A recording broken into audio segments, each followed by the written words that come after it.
नमस्कार दोस्तों, स्वागत है मेरे YouTube channel sir Anil Jangid में। तो सबसे पहले तो मैं आपसे माफ़ी चाहूँगा कि मैं कल क्लास नहीं ले पाया था। मैं कहीं बाहर आउटसाइड में गया हुआ था। तो हमारी जो क्लासें चल रही थी उत्पादन फलन, ठीक है, उससे आगे आज हम पढ़ने वाले हैं परिवर्तनशील अनुपातों का नियम, या जिसे ह्रासमान उत्पत्ति का नियम भी कहा जाता है, ह्रासमान प्रतिफल का नियम भी जिसे कहा जाता है। देखिए, इसमें क्या होता है, जब अन्य सभी उत्पादन साधनों के स्थिर होने के कारण फर्म उत्पादन में वृद्धि करने के लिए केवल श्रम की अधिकाधिक इकाइयों का प्रयोग करती है, तो श्रम की पूर्ति बढ़ाने एवं अन्य साधनों की पूर्ति स्थिर रहने के कारण उत्पादन फलन में श्रम का अनुपात क्या होता है, बढ़ता चला जाता है। जब किसी एक साधन की इकाइयाँ बढ़ती है एवं अन्य साधनों की इकाइयाँ यथावत रहती है, तो कुल उत्पादन में होने वाली वृद्धि की दर घटती जाती है और उत्पादन के सार्वभौमिक नियम ह्रासमान प्रतिफल नियम की क्रियाशीलता यहाँ से दिखाई देने लगती है। देखिए, मार्शल के अनुसार ये जो नियम है केवल कृषि क्षेत्र में ही लागू होता है। मार्शल ने कहा कि ये जो नियम है ये केवल कृषि क्षेत्र में ही लागू हो सकता है, जबकि जो आधुनिक अर्थशास्त्री है उनका विचार है कि यह जो नियम है उत्पादन के सभी क्षेत्रों में लागू होता है। ठीक है, तो ये आधुनिक अर्थशास्त्रियों का मानना था। इसके बाद में हम आगे बात करें। देखिए, इस नियम के अनुसार प्रत्येक उत्पादन के क्षेत्र में एक परिवर्तनशील साधन की उत्तरोत्तर इकाइयाँ बढ़ने पर एक सीमा के पश्चात उस साधन की सीमांत उत्पादकता का ह्रास होना प्रारंभ हो जाता है तथा कुल उत्पादन घटने लग जाता है। देखिए, इसकी जो हम व्याख्या है अच्छे से सारणी और चित्र के द्वारा इसे अच्छे से समझेंगे हम। ठीक है, तो आगे बढ़ते हैं। उत्पादन के साधनों के अनुपात में परिवर्तन के कारण उत्पादन में परिवर्तन को, देखिए, उत्पादन के साधनों के अनुपात में परिवर्तन के कारण, ठीक है, उत्पादन के साधनों के अनुपात में परिवर्तन के कारण उत्पादन में जो परिवर्तन होता है, ठीक है, उसे क्या कहा जाता है, परिवर्तनशील अनुपातों का नियम कहते हैं। ठीक है, इस नियम के अनुसार एक साधन को स्थिर रखकर व दूसरे साधन को परिवर्तित करने पर कुल उत्पादन, औसत उत्पादन व सीमांत उत्पादन में अलग अलग तरह से परिवर्तन होता है। ठीक है, तो ये परिवर्तनशील अनुपातों का नियम है। श्रीमती जॉन रॉबिन्सन ने क्या कहा, उनके क्या विचार थे, देखिए, उत्पत्ति ह्रास नियम यह बताता है कि किसी एक उत्पत्ति के साधन की मात्रा को स्थिर रखा जाए तथा अन्य साधनों की मात्रा में उत्तरोत्तर वृद्धि की जाए तो एक निश्चित बिंदु के बाद उत्पादन में घटती हुई दर से वृद्धि होगी। यानी कि चाहे हम एक साधन को स्थिर रखकर अन्य में परिवर्तन करें या अन्य साधनों को स्थिर रखकर एक साधन में परिवर्तन करें, लेकिन एक निश्चित बिंदु के बाद उत्पादन में क्या होगा, घटती हुई दर से वृद्धि होगी। ठीक है, अब हम इसकी हम मान्यताएं पढ़ते हैं। इसके बाद में हम इसे सारणी के द्वारा समझेंगे, उसके बाद में रेखा चित्र द्वारा समझेंगे और इसकी जो 3 अवस्थाएं हैं, प्रथम द्वितीय तृतीय, वर्धमान प्रतिफल की अवस्था, समता प्रतिफल की अवस्था और ह्रासमान प्रतिफल की अवस्था, उनके बारे में चर्चा करेंगे और श्रेष्ठ अवस्था किसे माना गया है उसके बारे में भी चर्चा करेंगे। चलिए इसकी मान्यताएं देखते हैं। देखिए, उत्पादन का एक साधन परिवर्तनशील जबकि अन्य साधन क्या होते हैं, स्थिर रहते हैं। इस नियम के अंतर्गत ऐसा माना जाता है कि उत्पादन का एक ही साधन परिवर्तनशील होता है और अन्य सभी साधन को स्थिर माना जाता है। ठीक है, जो परिवर्तनशील साधन है उसकी सभी इकाइयाँ समरूप ली जाती हैं। क्या होता है, परिवर्तनशील साधन की सभी इकाइयाँ समरूप होती हैं। इसकी जो तकनीक है, ठीक है, तकनीक को क्या माना जाता है, स्थिर माना जाता है। यानी कि उत्पादन की तकनीक में कोई भी परिवर्तन नहीं होता है और ये जो नियम है एक अल्पकालीन अवधारणा है, यानी कि यह नियम केवल अल्पकाल में लागू होता है, अल्पकाल से संबंधित यह नियम है। तो आपने ये ध्यान में रखना है। अब हम इसे तालिका द्वारा इसका स्पष्टीकरण करेंगे, एक एग्जाम्पल के द्वारा, एक एग्जाम्पल लेंगे, उसके द्वारा इसकी हम व्याख्या करेंगे। आपके सामने सारणी में दिखाई दे रहा होगा, हमने एक तरफ ली है श्रम की इकाइयाँ, श्रम की इकाइयाँ, ठीक है। और फिर यहाँ पे टीपी कुल उत्पादन है, टोटल प्रोडक्शन, एपी औसत उत्पादन है, एवरेज प्रोडक्शन, और एमपी सीमांत उत्पादन है, मार्जिनल प्रोडक्शन, ठीक है। इसके बाद में हम आगे बात करते हैं, ये श्रम की इकाइयाँ 1 2 3 4 10 तक ली है हमने, कुल उत्पादन लिया है और औसत उत्पादन और सीमांत उत्पादन। देखिए मान लीजिए कि जमीन के भूमि के एक निश्चित टुकड़े पर एक किसान अन्य इनपुट, अन्य साधन, खाद, बीज, यंत्र, उपकरण, कीटनाशक दवाइयाँ एवं सिंचाई आदि को स्थिर रखते हुए श्रम की उत्तरोत्तर इकाइयों का प्रयोग करता है, यानी कि वो श्रम को बढ़ाता है, ठीक है। तो अब कृषक को क्या करना होगा, कृषक को यह निर्णय लेना होगा कि वह अपनी भूमि पर श्रम की कितनी इकाइयाँ लगाए, वह अपनी भूमि पर श्रम की कितनी इकाइयाँ लगाए, ठीक है। और ये जो वो निर्णय लेगा, वो यह निर्णय जो है वो श्रम की भौतिक उत्पादकता को देखकर ही करेगा, ठीक है। अब हम सारणी में देखेंगे कि श्रम की मात्रा बढ़ाने से, श्रम की मात्रा बढ़ाने से, ये श्रम की मात्रा यहाँ पे बढ़ रही है, श्रम की मात्रा बढ़ाने से जो हमें कुल उत्पादन, औसत उत्पादन को दर्शाया जा रहा है, ठीक है। श्रम की मात्रा बढ़ाने से जो कुल उत्पादन, औसत उत्पादन, सीमांत उत्पादन में क्या परिवर्तन होता है, ये हमें सारणी में देखने से पता चल रहा है। अब देखिए आगे, जब श्रम की इकाइयों को बढ़ाया जाता है तो परिवर्तनशील साधन के श्रम की इकाइयों में वृद्धि करने पर उत्पादन में परिवर्तन को 3 भिन्न भिन्न अवस्था में विभाजित किया जा सकता है, प्रथम अवस्था, द्वितीय अवस्था और तृतीय अवस्था, ठीक है। देखिए प्रथम अवस्था में कुल उत्पादन, औसत उत्पादन और सीमांत उत्पादन तीनों ही बढ़ते हैं, तीनों में ही क्या हो रही है, वृद्धि हो रही है, तीनों ही क्या कर रहे हैं, वृद्धि कर रहे हैं, ठीक है। तीनों में ही वृद्धि हो रही है प्रथम अवस्था के अंदर, ठीक है। और जब औसत उत्पादन में, जब औसत उत्पादन में गिरावट शुरू हो जाती है तो उत्पादन जो फर्म है उत्पादन की दूसरी अवस्था में प्रवेश कर जाती है।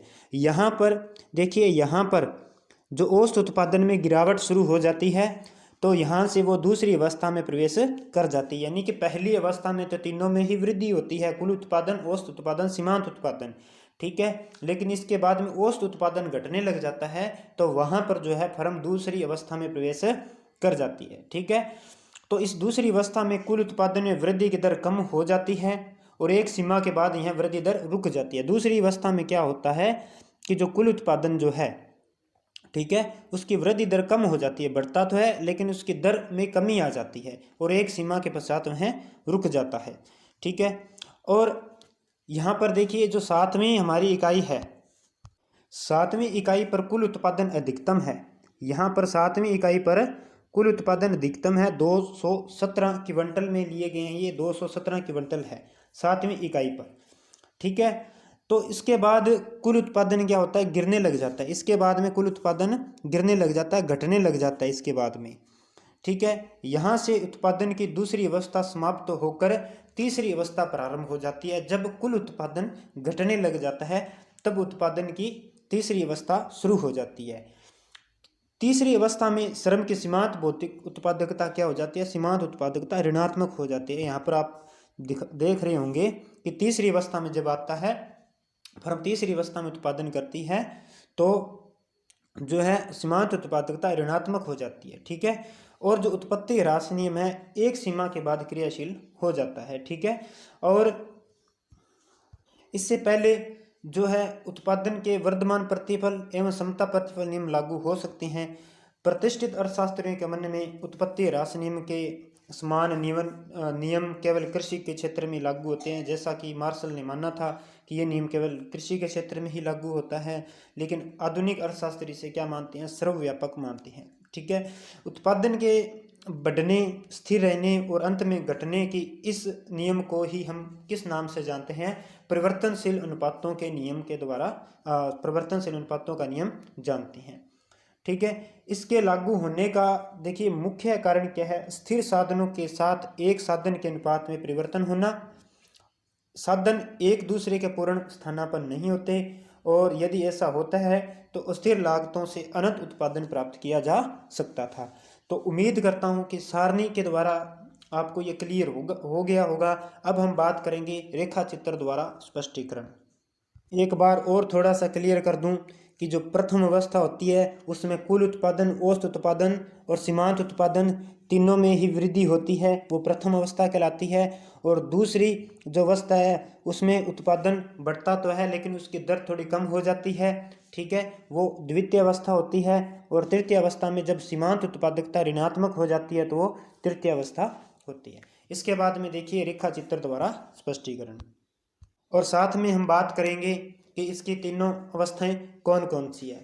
तो चित्र आपको सामने दिखाई दे रहा होगा। यहाँ पर ओ वाई अक्ष पर हमने औसत उत्पादन, सीमांत उत्पादन और कुल उत्पादन लिया है, ठीक है। और जो ओ एक्स अक्ष है वहाँ पर हमने श्रम की इकाइयों को लिया है, ठीक है। तो देखिए ये जो है ये कुल उत्पादन वक्र है हमारा, कुल उत्पादन वक्र, ये कुल उत्पादन वक्र है, ये औसत उत्पादन वक्र है और ये सीमांत उत्पादन वक्र है। जैसा कि हमने ऊपर सारणी में देख के आए थे, शुरुआत में तीनों में ही वृद्धि हो रही है। प्रथम अवस्था में देखिए ये जो कुल उत्पादन है ये इसमें भी वृद्धि हो रही है, कुल उत्पादन में भी वृद्धि हो रही है, ठीक है। और जो औसत उत्पादन है उसमें भी वृद्धि, औसत उत्पादन में भी वृद्धि हो रही है और सीमांत उत्पादन में भी वृद्धि हो रही है, तीनों में ही वृद्धि हो रही है।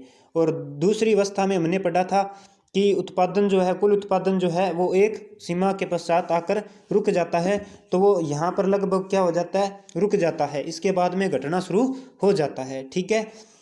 अब चलिए हम इसकी तीनों अवस्थाओं के बारे में बात करते हैं। तो ये जो रेखा चित्र है, ये जो वक्र आपको दिखाई दे रहे हैं, ये आपको अच्छे से समझ में आ जाएंगे। देखिए जो प्रथम अवस्था है, प्रथम अवस्था इसे बढ़ते औसत उत्पादन की अवस्था कहा जाता है, ठीक है। और उत्पत्ति के बढ़ते प्रतिफल की अवस्था भी इसे कहा जाता है, जो कि रेखा चित्र में ओ से एल बिंदु तक है, ओ से एल बिंदु तक, क्योंकि यहाँ पर तीनों ही बढ़ते हैं, कुल उत्पादन, औसत उत्पादन और सीमांत उत्पादन। तो ये जो एल बिंदु तक है, यहाँ से ये यहाँ तक, ये जो है, ठीक है, ये है प्रथम अवस्था, बढ़ते औसत उत्पादन की अवस्था या उत्पत्ति के बढ़ते प्रतिफल की अवस्था, जो एल बिंदु तक आपको दिखाई दे रही होगी। अब हम बात करते हैं प्रथम अवस्था की विस्तार पूर्वक। देखिए जब तक परिवर्तनशील साधन की इकाइयों में उत्तरोत्तर वृद्धि से, जब तक परिवर्तनशील साधन की इकाइयों में उत्तरोत्तर वृद्धि से कुल उत्पादन में बढ़ती दर से वृद्धि होती है, बढ़ती दर से वृद्धि होती है, तो वर्धमान प्रतिफल का नियम क्रियाशील होता है, ठीक है। यानी कि परिवर्तन साधन की इकाइयों में अगर वृद्धि कर दें, उत्तरोत्तर उनमें वृद्धि करती जाएं, जो कुल उत्पादन में है वो बढ़ती दर से वृद्धि होगी, कुल उत्पादन में बढ़ती दर से वृद्धि होगी। ये बढ़ती दर से वृद्धि होगी तो इसे वृद्धमान प्रतिफल का नियम यहाँ से क्रियाशील हो जाता है। अब इसकी क्रियाशीलता के कारण क्या है वो देखिए। देखिए स्थिर साधन के साथ परिवर्तनशील साधनों का अनुपात अनुकूलतम होना, फर्म के संगठनात्मक ढांचे में सुधार होना, अविभाज्य स्थिर साधनों का अच्छा प्रयोग होना, फर्म को क्रमशः बढ़ते आकार की बचतें मिलना। देखिए इसे हम क्लियर कर देता हूँ, मैं अच्छे से समझाता हूँ। देखिए प्रारंभ में जब कुछ साधनों को स्थिर व श्रम को परिवर्तित करने पर उत्पादन में बढ़ती दर से वृद्धि होती है। शुरू में स्थिर साधनों जैसे भूमि है या पूंजी का आकार श्रम की तुलना में बड़ा होता है, तो श्रम को परिवर्तित करने पर स्थिर साधन का अधिक कुशलतापूर्वक प्रयोग होने लगता है। इसका परिणाम क्या होता है कि उत्पादन के साधनों के अनुपात की अनुकूलता के कारण, साधनों के मध्य अच्छा तालमेल होने के कारण उत्पादन बढ़ती दर से बढ़ता है, ठीक है। अब ये जो स्थिति है इसे हम चित्र के द्वारा समझेंगे, रेखा चित्र के द्वारा समझेंगे, ठीक है। तो देखिए हम बात कर रहे हैं प्रथम अवस्था की। देखिए जब श्रम की मात्रा ओ से एम बिंदु तक बढ़ाते हैं, जब श्रम की मात्रा ओ से एम बिंदु तक बढ़ाते हैं, यहाँ से यहाँ तक करते हैं, तब कुल उत्पादन में वृद्धि के कारण बढ़ती दर से वृद्धि होती है, कुल उत्पादन में वृद्धि बढ़ती दर से होती है। और इस स्थिति में सीमांत उत्पादन में वृद्धि होने के कारण औसत उत्पादन वक्र के ऊपर सीमांत उत्पादन वक्र स्थित होता है। यानी कि ये हमारा औसत उत्पादन वक्र है, ठीक है, इसके ऊपर सीमांत उत्पादन वक्र स्थित होता है। ये बात आपने ध्यान में रखनी है, ठीक है। जो इस प्रकार कुल उत्पादन वक्र का ढाल बहुत अधिक है, जो मोड़ के बिंदु एल यानी कि एस यहाँ पर, ठीक है, बिंदु तक गिरने लगता है, ठीक है। और इसके बाद में द्वितीय अवस्था प्रारंभ हो जाती है। तो आपको प्रथम अवस्था समझ में आई होगी। अब हम बात करते हैं द्वितीय अवस्था की, ठीक है। देखिए द्वितीय अवस्था जो है, ठीक है, घटते औसत उत्पादन की अवस्था इसे कहा जाता है, या घटते प्रतिफल की अवस्था कहा जाता है। एल से एन बिंदु तक, ठीक है, एल से एन बिंदु तक द्वितीय अवस्था होती है। इसे विवेकपूर्ण अवस्था कहा गया है। एक फर्म के लिए ये एक आदर्श अवस्था होती है। तब इस द्वितीय अवस्था को हम विस्तार पूर्वक पढ़ेंगे। देखिए द्वितीय अवस्था में जब परिवर्तनशील साधन की सीमांत उत्पादकता स्थिर होती है, ठीक है, द्वितीय अवस्था में परिवर्तनशील साधन की सीमांत उत्पादकता स्थिर होती है। और इसकी क्रियाशीलता का कारण क्या है? देखिए पूर्णतः अस्थायी एवं संक्रमणकालीन स्थिति की सूचक होती है द्वितीय अवस्था, ठीक है। और ये अब मैं वापस आपको रेखा चित्र पर ले चलता हूँ, वहाँ से इसको अच्छे से समझेंगे।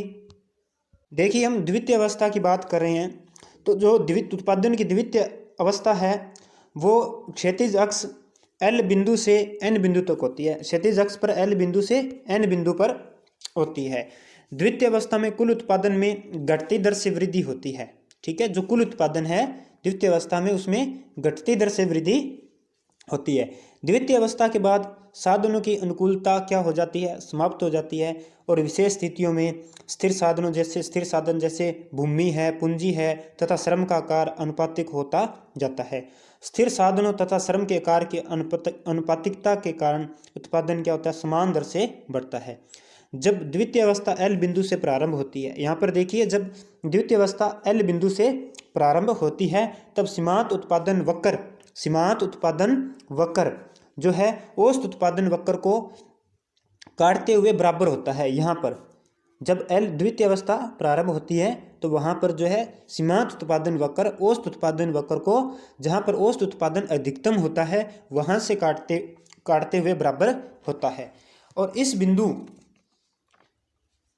पर औसत उत्पादन अधिकतम होता है, ठीक है। द्वितीय अवस्था के एन बिंदु पर अंत की स्थिति में सीमांत उत्पादन वक्र क्षैतिज अक्ष को स्पर्श करते हुए शून्य हो जाता है, ठीक है। जब द्वितीय अवस्था का अंत होता है, द्वितीय अवस्था जहाँ पर खत्म होनी होती है वहाँ पर जो सीमांत उत्पादकता है वो क्षैतिज अक्ष को स्पर्श करते हुए क्या हो जाती है? शून्य हो जाती है, ठीक है। जब सीमांत उत्पादन वक्र के शून्य होने के कारण कुल उत्पादन वक्र ई बिंदु पर अधिकतम होता है। देखिए जब सीमांत उत्पादकता शून्य हो जाती है तो वहाँ पर ई बिंदु पर कुल उत्पादन क्या होता है? अधिकतम हो जाता है। और एक उत्पादक के लिए द्वितीय अवस्था ही एक विवेकपूर्ण अवस्था होती है। अब हम बात करेंगे कि जो द्वितीय अवस्था है ये विवेकपूर्ण अवस्था क्यों है।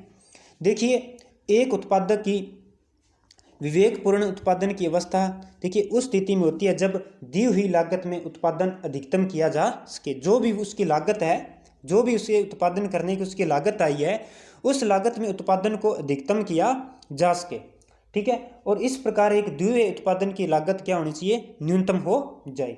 एक उत्पादक की विवेकपूर्ण उत्पादन की अवस्था ही उत्पादक का संतुलन या उत्पादक का साम्य कहलाता है, ठीक है। देखिए यहाँ पर हमने ये जो द्वितीय अवस्था है इसे विवेकपूर्ण अवस्था क्यों कहा जाता है? देखिए जो पहला चरण था, प्रथम जो अवस्था थी, ठीक है, उसमें जो कुल उत्पाद, औसत उत्पाद और सीमांत उत्पाद तीनों में ही वृद्धि होती है, उसमें तीनों में ही वृद्धि होती है। और जो उत्पादक है वो और अधिक उत्पादन करने के लिए प्रेरित होता है और द्वितीय चरण में प्रवेश करता है, ठीक है। अब अगर बात करें तृतीय चरण की, देखिए तीसरे चरण में क्या होता है? जो कुल उत्पाद, औसत उत्पाद और सीमांत उत्पादन है वो ये घटते हैं, ठीक है, और सीमांत उत्पाद ऋणात्मक हो जाता है, ठीक है। इस प्रकार जो उत्पादक जो है तीसरे चरण में उत्पादन नहीं करेगा, न तो वो प्रथम अवस्था में उत्पादन करेगा, क्योंकि यहाँ पर वो तीनों ही जो कुल उत्पादन, औसत उत्पादन, सीमांत उत्पादन है, तीनों में क्या हो रही होती है? वृद्धि हो रही होती है, तीनों में ही वृद्धि हो रही है, आप रेखा चित्र में देख भी रहे होंगे। तो इसलिए वो और अधिक उत्पादन करने को प्रेरित होता है, ठीक है। और द्वितीय अवस्था में चलता है जाता है। तीसरी अवस्था में देखिए जो कुल उत्पादन है वो घटने लग जाता है, औसत उत्पादन भी घटने लग जाता है और सीमांत उत्पादन ऋणात्मक हो जाता है, ठीक है। और इस प्रकार वो प्रथम और तृतीय चरण में जो अवस्था में वो उत्पादन नहीं करेगा, और वह उसकी जो श्रम इकाइयाँ हैं वो ON तक बढ़ाकर E बिंदु पर अनुकूलतम अधिकतम उत्पादन बिंदु प्राप्त करता है। यानी कि O से N बिंदु तक वो अधिकतम ये श्रम की इकाइयाँ लगाता है, O से N बिंदु तक, जहाँ पर उसका जो है कुल उत्पादन वो अधिकतम हो जाता है, और यहाँ पर वो अनुकूलतम अधिकतम उत्पादन का बिंदु प्राप्त करता है। तो इसलिए इसे विवेकपूर्ण अवस्था कहा जाता है। अब हम बात करेंगे तृतीय अवस्था की। देखिए तृतीय अवस्था ऋणात्मक प्रतिफल की अवस्था, जो N बिंदु के बाद शुरू होती है, ठीक है। देखिए तीसरी अवस्था को हम विस्तार से पढ़ते हैं। तीसरी अवस्था में देखिए जब परिवर्तनशील साधन की सीमांत उत्पादकता ऋणात्मक होती है, जब परिवर्तनशील साधन की सीमांत उत्पादकता ऋणात्मक होती है तो यह अवस्था क्रियाशील होती है। इसकी क्रियाशीलता एक तार्किक अनिवार्यता है। साधन संयोग में किसी एक अथवा किन्हीं साधनों की स्थिरता इसकी क्रियाशीलता का कारण है, और तुलनात्मक न्यूनता, अपूर्ण स्थानापन्न के अलावा साधनों के अविवेकी संयोग, स्थिर साधनों का क्षमता से अधिक विदोहन, मानव मस्तिष्क के सीमित प्रबंध कौशल के कारण भी यह नियम क्रियाशील होता है। तो ये इसके क्रियाशीलता के कारण है, ठीक है। और ये बातें सारी आपने ध्यान में रखनी है। जितना मैटर मैं आपको उपलब्ध करवा रहा हूँ वो सफिशिएंट है, बहुत है। इस अगर एग्ज़ाम में क्वेश्चन आता है तो इससे आउट नहीं होगा, ये मेरी गारंटी है। इसके बाद में हम इसे अच्छे से समझते हैं रेखा चित्र के द्वारा। देखिए हम पढ़ के आए हैं कि ये N बिंदु के बाद शुरू होती है। देखिए एक सीमा के बाद स्थिर साधनों तथा श्रम का आकार अनुपातिक नहीं रहता है, ठीक है। और स्थिर साधन जो होते हैं, स्थिर साधनों पर श्रम का बहुत अधिक दबाव बढ़ने के कारण यह तालमेल कम होने लगता है। स्थिर साधनों में श्रम के तालमेल के अभाव के कारण कुल उत्पादन में कमी होती है। चित्र में आप देख रहे होंगे जब एक उत्पादक श्रम में N बिंदु के बाद भी वृद्धि करता है, तब जो कुल उत्पादन वक्र है E बिंदु के पश्चात नीचे गिरने लगता है। श्रम में वृद्धि N बिंदु के बाद करने पर सीमांत उत्पादक क्या हो जाता है, यहाँ पर ऋणात्मक होने के कारण कुल उत्पादन वक्र E बिंदु के बाद नीचे गिरने लगता है। यहाँ पे यानी कि यहाँ पे जो सीमांत उत्पादक है वो ऋणात्मक हो जाता है, कुल उत्पादन घटने लग जाता है। तो यानी कि एक उत्पादक के लिए एक हानि की स्थिति होती है, तो इसमें वो उत्पादन नहीं करना चाहता, इसलिए जो है द्वितीय अवस्था है वो उसकी आदर्श अवस्था मानी गई है। तो उम्मीद करता हूँ कि आज की ये क्लास है, आज का ये जो टॉपिक था परिवर्तनशील अनुपातों का नियम, इसको लेकर आपके मन में जितने भी डाउट थे वो आप क्लियर हो गए होंगे, सब समझ में आया होगा। और जो हमारी नेक्स्ट क्लास रहेगी, नेक्स्ट क्लास में हम पढ़ेंगे औसत उत्पादन और सीमांत उत्पादन में क्या संबंध होता है, कुल उत्पादन और सीमांत उत्पादन में क्या संबंध होता है, और हम बात करेंगे दीर्घकालीन उत्पादन फलन के अंदर जो पैमाने के प्रतिफल है उसका नियम पढ़ेंगे। आज हमने अल्पकालीन उत्पादन फलन का नियम पढ़ा था, परिवर्तनशील अनुपातों का नियम, और नेक्स्ट क्लास में हम पढ़ेंगे दीर्घकालीन उत्पादन फलन के बारे में बात करेंगे, पैमाने के प्रतिफल के बारे में।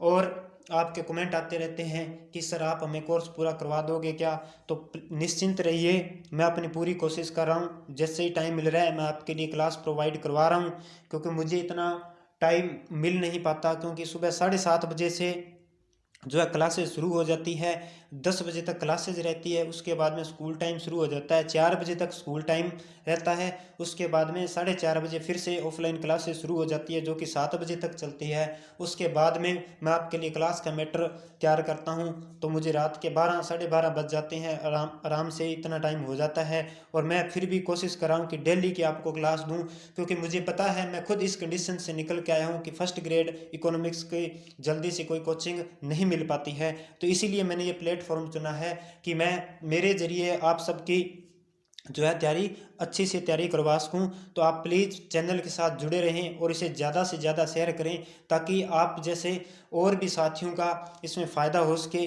और चैनल को सब्सक्राइब ज़रूर कीजिए, शेयर ज़्यादा से ज़्यादा कीजिए। और मेरे टेलीग्राम चैनल पर जुड़ने के लिए जो है मेरा चैनल ज्वाइन कीजिए, जिसका लिंक डिस्क्रिप्शन में मैंने दे दिया है। और जो ये क्लासेज जो मैटर मैं आपको उपलब्ध करवा रहा हूँ, अगर ये आप इतना ही अच्छे से पढ़ लोगे, अच्छे से समझ लोगे क्लासेज जो मैं दे रहा हूँ, और जो मैटर मैं आपको दे रहा हूँ, तो इसके अलावा आपको अलग से कुछ पढ़ने की भी आवश्यकता नहीं है। क्योंकि ये जो मैं मैटर आपको दे रहा हूँ, ये जो कक्षा 12 की RBSC NCERT की बुक्स है, उसमें से भी इनमें से जो जो जो जितना भी मैटर है, जितना भी सिलेबस है पाठ्यक्रम के अनुसार, वो चीज़ें वो मैं इनमें डाल रहा हूँ। जो BA की जो बुक्स है, ऑथेंटिक बुक्स वगैरह है, जो जो टॉपिक हमारे सिलेबस में पाठ्यक्रम में है, वो भी मैं इसमें ले रहा हूँ। ठीक है, तो आपको चिंता करने वाली कोई बात नहीं है। आप जो भी क्लास में देता हूँ, अगर आपको कोई समझ में ना आए तो आप मुझे कमेंट में नीचे लिख दीजिए कि हमारे सर ये बात समझ में नहीं आई। तो जैसे ही हमारा टॉपिक क्लियर होगा, उसके बाद में नेक्स्ट क्लास में हम उसके बारे में हम चर्चा कर लेंगे। और जो टेलीग्राम चैनल है, वहाँ पर मैं इनकी PDF भेजता रहता हूँ, तो आप वहाँ से PDF चैनल के साथ जुड़कर ले सकते हैं।